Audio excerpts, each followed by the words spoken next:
आसमान साफ था और जलता हुआ सूरज सिर के ऊपर चमक रहा था। प्राचीन शहर चंद्रपुर बड़ी बड़ी हवेलियों और बारीक डिजाइन वाली इमारतों से भरा हुआ था।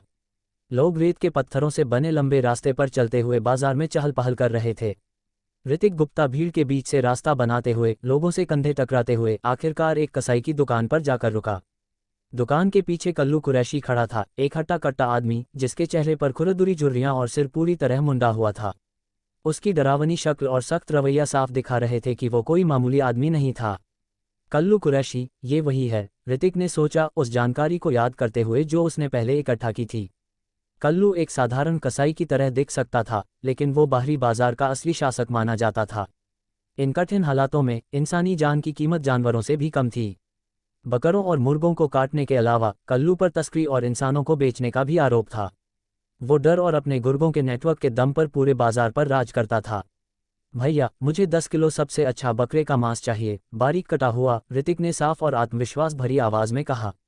इस मांग को सुनकर कल्लू ने ऊपर देखा और सामने खड़े लड़के को ध्यान से देखा। ऋतिक, हालांकि सिर्फ 14 या 15 साल का था, उसकी मासूम शक्ल काफी आकर्षक थी। लेकिन उसका लंबा, मजबूत कद और कमर पर लटकती तलवार उसकी ताकत की ओर इशारा कर रही थी। उसकी साफ सुथरी कुर्ता पजामा और चमचमाती जूतियां उसे एक अमीर या शायद राजसी परिवार का लग रही थीं। चंद्रपुर के बाहरी हिस्से के इस खुरदुरे बाजार में ऋतिक की मौजूदगी रेगिस्तान में कमल के फूल जैसी लग रही थी। ठीक है, कल्लू ने आखिरकार कहा। उसने मांस का एक टुकड़ा उठाया और उसे काटने लगा। उसकी भारी छुरी लकड़ी के ब्लॉक पर लगातार वार कर रही थी। काम थकाने वाला था और कल्लू अपनी ताकत के बावजूद पसीने से लथपथ हो गया था। जैसे ही उसने मांस को लपेटकर ऋतिक को देने की कोशिश की, लड़के ने हाथ उठाकर उसे रोक दिया। रुकिए, इस बार मुझे 10 किलो चर्बी चाहिए, बिना एक भी रेशे के मांस के। इसे भी बारीक काट दीजिए, ऋतिक ने शांति से कहा। कल्लू ने अपनी आंखें सिकोड़ लीं और आगे झुकते हुए गुर्राहट भरी आवाज में बोला, तू यहाँ मुझसे झगड़ने आया है क्या, लड़के? भीड़ भाड़ वाला बाजार अचानक शांत हो गया। आसपास के लोग कल्लू के गुस्से से डरते हुए जल्दी जल्दी वहां से खिसकने लगे। जो बाजार अभी तक भरा हुआ था, अब वो सुनसान सा हो गया था। मैं तो मांस खरीदने आया हूँ, ऋतिक ने पूरी तरह शांत रहते हुए जवाब दिया। उसने एक मोटी सिक्कों से भरी थैली काउंटर पर रख दी, जिसकी आवाज पूरे सन्नाटे में गूंज उठी। आप काटिए, मुझे इसके लिए काम है।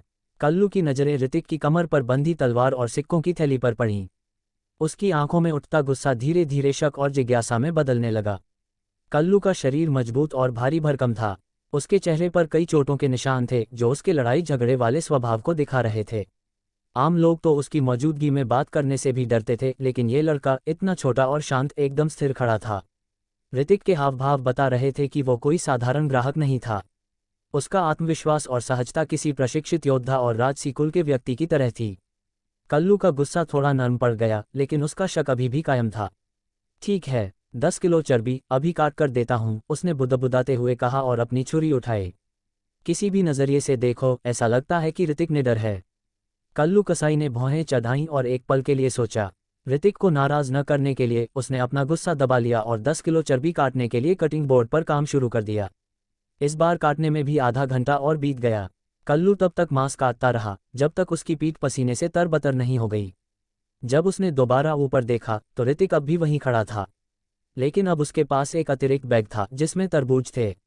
ऐसा लग रहा था कि उसने पास की फल वाली दुकान से वो तरबूज खरीदे थे जबकि कल्लू मांस काट रहा था। लो, सब तैयार हो गया। अब तुम और 10 किलो मांस लेने तो नहीं आओगे, है ना? कल्लू ने चर्बी के 10 किलो पैक करते हुए और ऋतिक की तरफ देखते हुए पूछा। कैसे हो सकता है, मैं यहाँ तुम्हारा मनोरंजन करने नहीं आया हूँ। ऋतिक ने मुस्कुराते हुए पैसे दिए और काउंटर पर 2 तरबूज रख दिए। मैंने अभी अभी ये 2 तरबूज खरीदे हैं, लेकिन विक्रेता से इन्हें कटवाना भूल गया। भैया, क्या आप मेरी मदद कर सकते हैं और इन्हें काट देंगे? कोई दिक्कत नहीं, मैं इन्हें काट देता हूँ, कल्लू ने कहा। पैसे देखकर उसका गुस्सा ठंडा हो गया।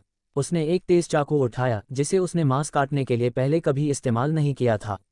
लेकिन जैसे ही वह तरबूज को काटने वाला था, उसने पीछे से ऋतिक को धीमे स्वर में कहते सुना, इन 2 तरबूजों को छोटे छोटे टुकड़ों में काट दीजिए और ध्यान रखिए, ऊपर से छिलके का नामोनिशान नहीं होना चाहिए।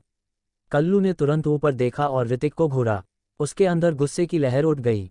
कुछ कहे बिना उसने 2 तेज चाकू उठाए और गुस्से में तरबूज पर वार किया, जैसे कि वो तरबूज नहीं बल्कि उसके सामने खड़ा परेशानी खड़ी करने वाला लड़का हो। चाकू के वार से तरबूज टुकड़े टुकड़े हो गए और तरबूज का रस चारों तरफ बिखर गया। धड़ाम! कसाई के काउंटर पर चाकू के वार की आवाज़ गूंज उठी। साफ दिख रहा था कि कल्लू अब गुस्से में था। उसके 2 तेज चाकुओं के वार से काउंटर हिलने लगा और यहाँ तक कि उसमें दरार भी पड़ गई। कोई भी कुछ कहने की हिम्मत नहीं कर रहा था। कल्लू के गुस्से को देखकर सभी लोग पहले ही दूर जा चुके थे। जो बाजार अभी तक भीड़ से भरा था, अब वहां बस कुछ ही लोग बचे थे। धड़ाम, एक और चाकू गिरा और कटाई की पट्टी पूरी तरह से बीच से 2 टुकड़ों में बंध गई। तरबूज का रस दरार के साथ बहकर जमीन पर गिरने लगा। कल्लू कसाई ने सिर उठाया और सामने खड़े ऋतिक गुप्ता को नीचे से देखा। अब संतुष्ट हो? कल्लू कसाई ने गहरी आवाज में चिल्लाया। ऋतिक ने मुस्कुराते हुए कहा, कल्लू कसाई वास्तव में अद्भुत हैं। इतने समय तक मांस काटने के बावजूद उन पर थकान का कोई असर नहीं है। किसी इतने प्रतिभाशाली व्यक्ति के लिए यह सचमुच बेकार है कि वह सिर्फ एक साधारण कसाई हो। कल्लू कसाई का दिल एक पल के लिए रुक सा गया। उसके चेहरे पर गुस्सा कुछ समय के लिए थम गया, लेकिन फिर उसने ऋतिक गुप्ता के शब्दों का दूसरा भाग सुना। चूंकि आपके पास अब भी ताकत है, तो मुझे वो 2 कटाई की पट्टियां भी दे दो। इन्हें ध्यान से बारीक मांस में काटो, बिना किसी सुअर के मांस का कोई निशान छोड़े। मैं तुझे बारीक मांस में काट डालूंगा। कल्लू कसाई पूरी तरह से गुस्से में आ गया। वह 2-3 कदम बढ़ा, कटाई की पट्टी को पार किया, एक तेज चाकू एक हाथ में लिया और ऋतिक को पकड़ने के लिए आगे बढ़ा। शाबाश! वह युवा निडर था, उसने एक कदम भी पीछे नहीं हटाया। उसने तुरंत एक सैन्य घूंसा का सेट लॉन्च किया और एक पल में उसे 10 से ज्यादा चाकू लगे। वह खून से सना हुआ जमीन पर गिर पड़ा। ये कल्लू कसाई भी चौंक गया। वह अभी प्रतिक्रिया भी नहीं कर पाया था और यह मुसीबत ढूंढने वाला युवा पहले ही गिर चुका था। वह वहीं खड़ा था, चाकू हाथ में पकड़े, पास जाकर ऋतिक को ध्यान से देखने के लिए झुका। लेकिन उसने देखा कि ऋतिक, जो जमीन पर गिर चुका था और अब हिल डुल नहीं रहा था, उसके चेहरे पर हल्की मुस्कान की एक कोने की झलक थी। बहुत सारी चाकू की वारों के बावजूद और मौत के करीब होने के बावजूद उसकी चेहरे पर डर या घबराहट नहीं थी, बल्कि संतोष था। अब मुझे शानदार मृत्यु मूल्यांकन मिलना चाहिए, है ना? ये ऋतिक का अंतिम विचार था, इससे पहले कि वह पूरी तरह से मर जाए। उसने अपनी आंखें हल्के से बंद की और नीली ईंटों से पटी लंबी सड़क पर लेट गया, अपने नीचे खून को इकट्ठा होने दिया, जबकि उसका मुंह अनजाने में हल्के से मुस्कुरा उठा, जो शांतिपूर्ण अभिव्यक्ति को दर्शा रहा था। यह मुस्कान कल्लू कसाई को सहजता से ठंडक का एहसास करवा गई और उसने ऋतिक की सांसें चेक करने के लिए हाथ बढ़ाया। कोई सांस नहीं थी। ऋतिक अब मृत था। वह मात्र 15 साल का था।